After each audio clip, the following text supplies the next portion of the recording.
तो आज मैं आप लोगों को ऐसी जगह घुमाने वाला हूँ जिसको हम लोग हर दिन देखते हैं लेकिन नोट नहीं करते हैं। ठीक है, नोट नहीं करते हैं मतलब नोट पे ही है लेकिन हम नोट नहीं करते हैं। जी हाँ, 20 के नोट पर जो ये लिखा हुआ है, क्या लिखा हुआ है? एलोरा की गुफाएं, एलोरा केव्स 20 के नोट पर रहती हैं। ये यहाँ आए हैं हम आज। ये गुफाएं हैं औरंगाबाद से लगभग 30 या 40 किलोमीटर महाराष्ट्र में। बसें औरंगाबाद से हर टाइम अवेलेबल हैं यहाँ के लिए। तो अभी चलते हैं अंदर और पूरी तरह से घूमते इसके बारे में समझते हैं। और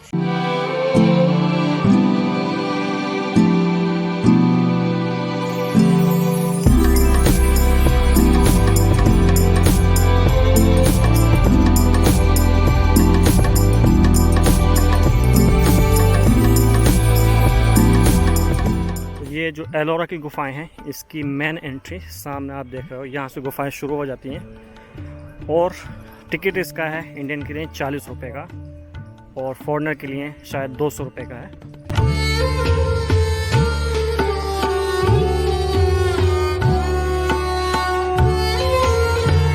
गुफाएं इतनी पुरानी हैं जितना अपना दीन इस्लाम है। लगभग 19 सालों की बनी हुई है। इस्लाम 600 के लगभग जो इस्लाम दीन की जो तारीख है वो है 600 के लगभग। और ये एलोरा और अजंता की जो गुफाएं हैं ये भी लगभग 600 के आसपास बनाई गई हैं। और ये गुफाएं पूरी तरीके से पत्थर काट के, मतलब जो पहाड़ी इलाका है यहाँ का एलोरा का, उसको काट कर बनाई गई हैं। इसमें टोटल हैं 34 गुफाएं।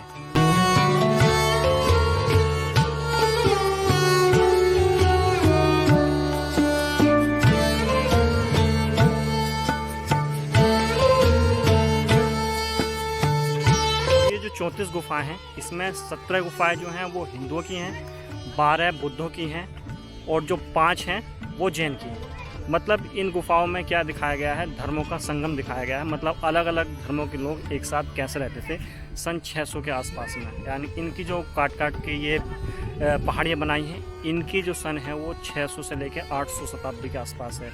और तीनों धर्मों की, सबसे पहले बौद्ध के यहाँ पर मंदिर मिलते हैं, उसके बाद हिंदू के, उसके बाद जैन के यहाँ पर मिलते हैं।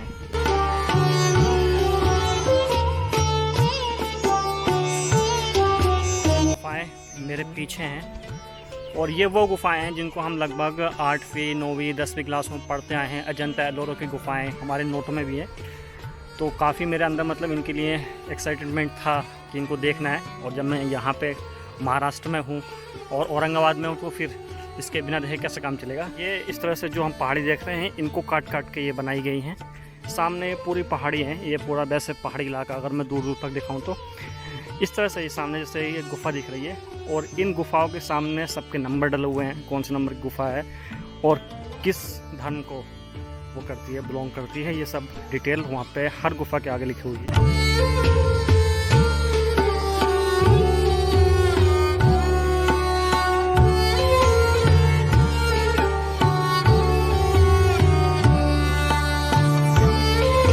गुफाओं का जो सीरीज़ है वो इस तरीके से है। मतलब 34 गुफाओं में से जो पहले नंबर से लेकर 12वें नंबर तक की है वो तो है बुद्ध धर्म की, और लेकर 13 से 29 तक है हिंदू धर्म की, और 30 से लेकर जो 34 तक हैं वो हैं जैन धर्म की।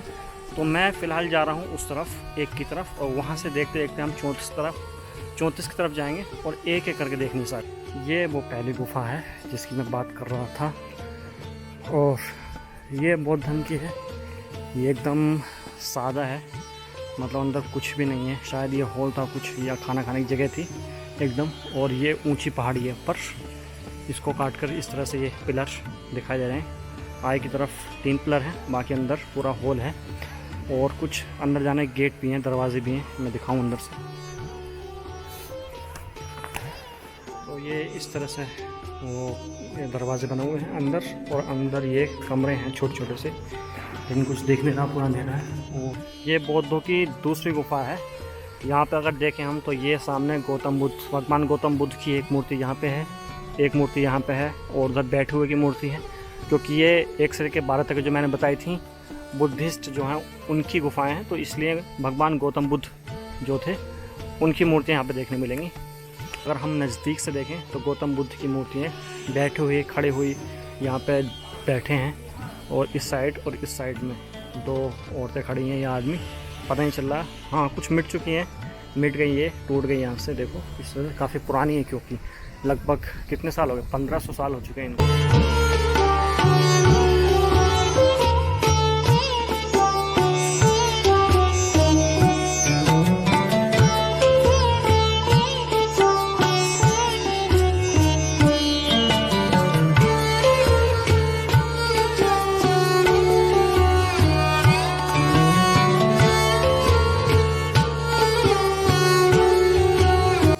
अमेजिंग चीज़ इसमें यह है, मतलब उस ज़माने में, आज से 1500-1600 साल पहले पहाड़ियों में इस तरह की कारीगरी करना, मतलब इतनी मूर्ति बनाई इन लोगों ने उस दौर के हथियारों के साथ, मतलब मूर्ति, फूल, उससे वो पत्थर में कुरेदना उस चीज़ को, ये पूरी तरह से अमेजिंग है।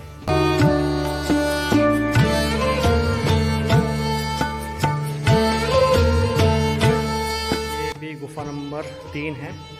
ये भी जो बौद्ध लोग होते थे उन्हीं की है, इसलिए इसमें भी गौतम बुद्ध की मूर्ति हमें दिखाई देती है सामने और अलग अलग दीवारों पर। ये 5वीं गुफा है, ये भी बुद्धों की गुफा है और इस गुफा के बारे में कहा जाता है कि यहाँ पे खाना खाया जाता था। खाने के लिए ये देखो टेबल के जैसे हो रखा हुआ है। और दूसरी गुफाओं की जैसे इसमें भी गौतम बुद्ध के ही मूर्तियाँ मिलती हैं, लेकिन ये दूसरी गुफा के मुकाबले बहुत ज़्यादा बड़ी है, जैसे कि दिख रहा होगा। और ये देखो मतलब किस तरीके से पहाड़ी इन लोगों ने उस तरह से काटी होगी। और एक तरह से हम कहते हैं कि पहले पक्के घर नहीं होते थे, ये देखो पक्के घर से भी बेहतरीन घर है ये।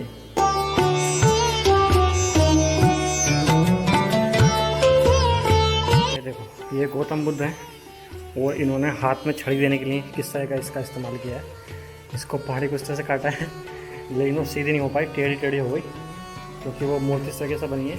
नहीं, सीधी टूट गई है शायद, हाँ टूट गई है, वरना सीधी रहती है। दीवार है इसकी, दीवारों पर भी एक तरह से फोटोग्राफी, आज के टाइम में फोटोग्राफी कह सकते हैं उसको, लेकिन उन्होंने जो है खैनी से खोद खोद के उसको इस तरह से बनाया है।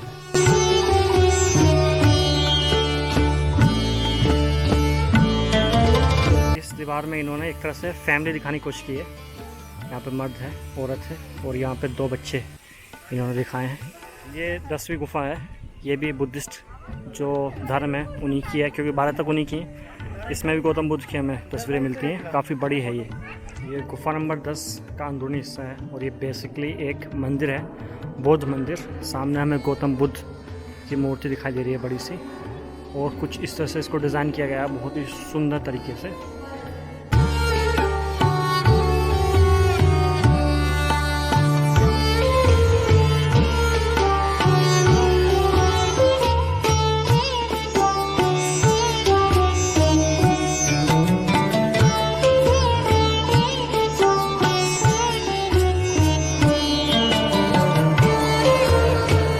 ये 11 नंबर गुफा है, बेसिकली 3 फ्लोर हैं इसके भी, और ये भी नॉर्मली बुद्धों के है। बुद्धिस्ट की जो गुफाएं थी वो लगभग ख़त्म हो गई हैं, एक और है, शायद मैं नहीं जाऊँ उसमें। अब हम चलेंगे हिंदुओं की तरफ, क्योंकि लेके 1329 तक हिंदू भी शुरू होती हैं।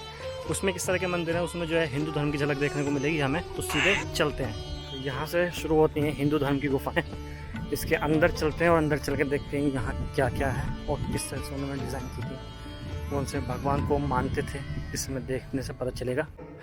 तो हिंदुओं का जो मंदिर है उसमें इस तरह की हमें मूर्तियाँ मिल रही हैं। ये कौन सी हैं, सरस्वती हैं, पता नहीं कौन, और नीचे इनकी गाय है। गाय को जो है इधर शेर पकड़ रहा है, शायद उससे बचा रही है इसको, और इधर भी गाय हमें देखने को मिल रही है, और इसके चारों ओर इंसान हैं, इसको पकड़ रहे हैं या पूज रहे हैं या क्या कर रहे हैं मालूम नहीं, कोई पूछ पकड़ रहा है। अगर ध्यान से हम देखेंगे इसको, मतलब एकदम फोटोग्राफी जैसे इनको दिखाया गया है।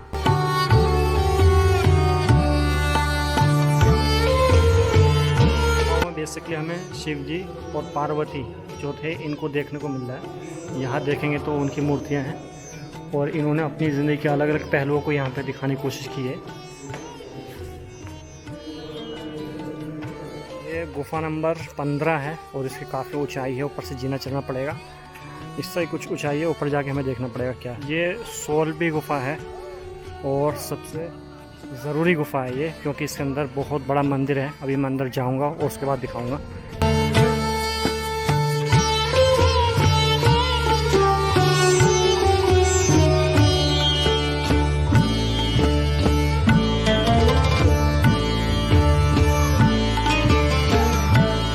16वीं गुफा और यहाँ की सबसे मशहूर गुफा है। इसमें हिंदुओं के बहुत सारे मंदिर यहाँ पे हैं और मतलब कला इस तरह की है दीवारों पर कि आदमी सोचने को मजबूर हो जाता है। अभी मैं पास जाऊँगा, वहाँ से दिखाऊँगा किस तरह के मतलब उस टाइम में लोग कैसे जीते थे, उनको उन्होंने पूरी तरह से दीवारों पर उतार दिया है। मतलब जीती जागती एक कौम लगते हैं वो इन निशानियों को देखकर। ऊपर चलते हैं इसके दूसरे फ्लोर पर और वहाँ पे देखेंगे क्या क्या है और दीवारों में किस तरह की उन्होंने कलाकारी की है।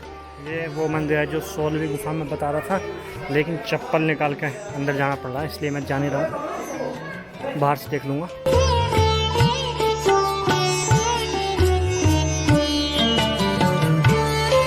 बारिश का मौसम हो गया है, इसलिए हम थोड़ी जल्दी करेंगे निकलने की यहाँ से। अभी 2-3 गुफा जो थी वो हिंदुओं की गुफा थी, उसमें घूमे।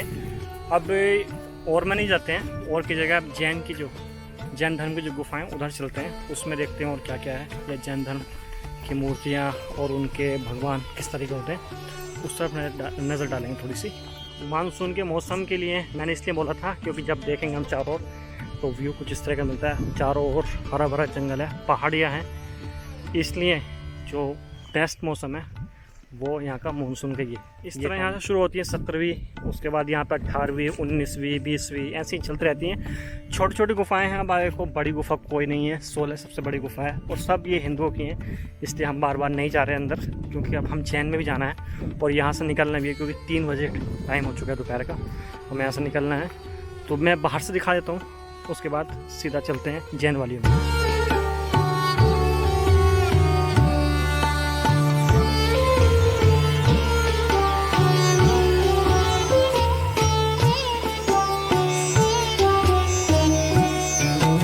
जैन गुफाओं की तरफ हम बढ़ेंगे तो हमें कुछ इस तरह का झरना, बहुत ही अमेजिंग एक झरना यहाँ पर देखने मिलता है और नदी, लेकिन यहाँ पे जाना अलाउड नहीं है।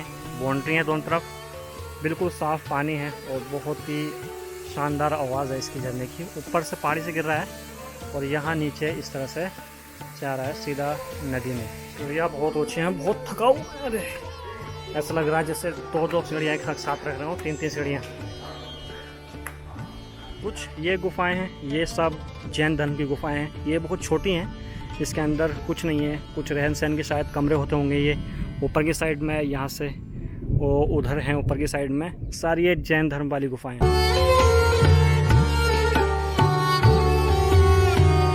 जहाँ पे झरना जहाँ से गिर रहा है वहाँ पे चलने की कोशिश कर रहा हूँ मैं। ये जो रास्ता गया है ये सीधा जो एक गुफाएं हैं उनकी छत के ऊपर गया है और नदी भी उनके ऊपर को बह रही है, तो उधर चल के देखता हूँ मैं। तो अभी काफ़ी ऊंचाई पे फ़िलहाल तो आ गया हूँ मैं, लेकिन क्योंकि भूखा हूँ, सुबह से नाश्ता करके निकला था 3 बजे, तो थोड़ा पहाड़ी पे चढ़ना मुश्किल हो रहा है, बहुत ज़्यादा मुश्किल हो रहा है। यहाँ मेरे पीछे से व्यू देखो, दूर दूर तक का महाराष्ट्र नज़र आ रहा है। और चलते हैं थोड़ा सा देखते, जहाँ पे वो झरना बह रहा है, नदी जहाँ से आ रही है वहाँ पे पहुँचना है। फाइनली वो जगह मिल गई है जिसके लिए मैं आया था।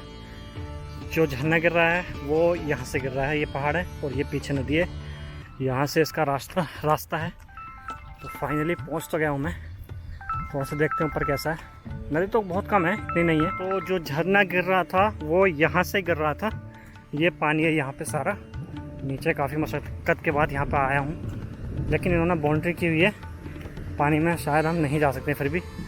तो अभी बरसात का मौसम कम है, बरसात नहीं हो रही है इतनी, अगर ज़्यादा बरसात में फुल मिलती है हमें, अभी कम है। गुफाएं यहाँ भी बना हुई हैं, इसका मतलब वो यहाँ पे भी रहते थे।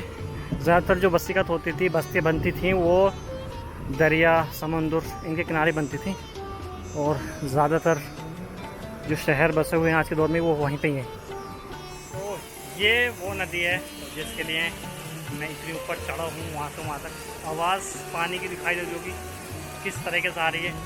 पानी फ़िलहाल कम है क्योंकि मानसून का लास्ट चल रहा है, ये 31 तारीख आज अगस्त की, तो लगभग लास्ट है, इसलिए पानी कम है। लेकिन जितना भी है बहुत ही शानदार हमें एक्सपीरियंस दे रही है आवाज़, और ऊपर थोड़ी बूंदाबांदी हो रही है।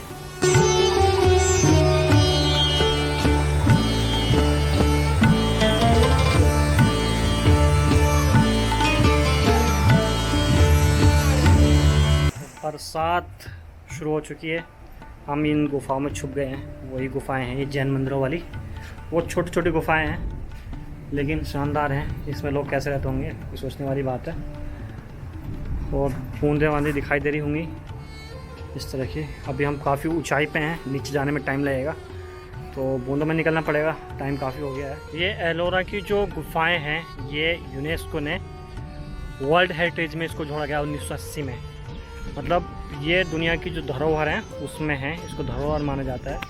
और इसका जो हिंदुस्तान है इंडियन पुरातत्व विभाग है इसकी देख रेख करता है, और वो जो टिकट है वही इसको लेता है। जो गुफाओं की ऊंचाई है सबसे ऊंची ऊंचाई है। शहर मेरे पीछे है, पूरा सिटी यहाँ से नज़र आ रहा है जो एलोरा है।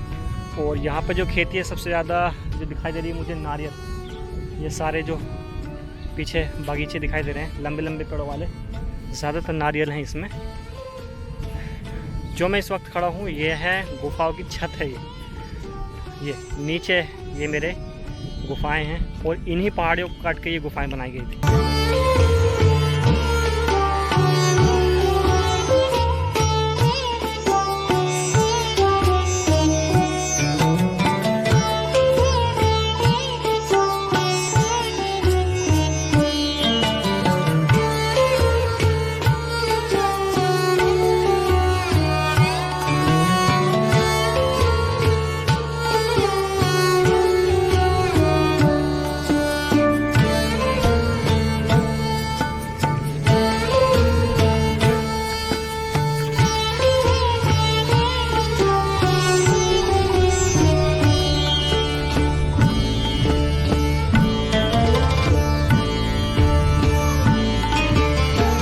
ये जो एलोरा और अजंता की जो गुफाएं हैं यहाँ पे आना बहुत ही सिंपल है। नासिक इसके पास में है, औरंगाबाद इसके पास में है, जलगांव इसके पास में है। सबसे नज़दीक इसके पास औरंगाबाद पड़ता है। और Aurangabad by air, by train, by bus Delhi से, चेन्नई से, हैदराबाद से और मुंबई से अच्छी तरह से जुड़ा हुआ है। एक बार औरंगाबाद आने के बाद यहाँ से बस स्टैंड से बसें चलती हैं एलोरा के लिए। प्राइवेट टैक्सी ले सकते हैं, ऑटो ले सकते हैं, हर तरह से मतलब 30 किलोमीटर का रास्ता बड़ी आसानी से यहाँ तय कर सकते हैं और आराम से एलोरा की गुफाओं तक आ सकते हैं।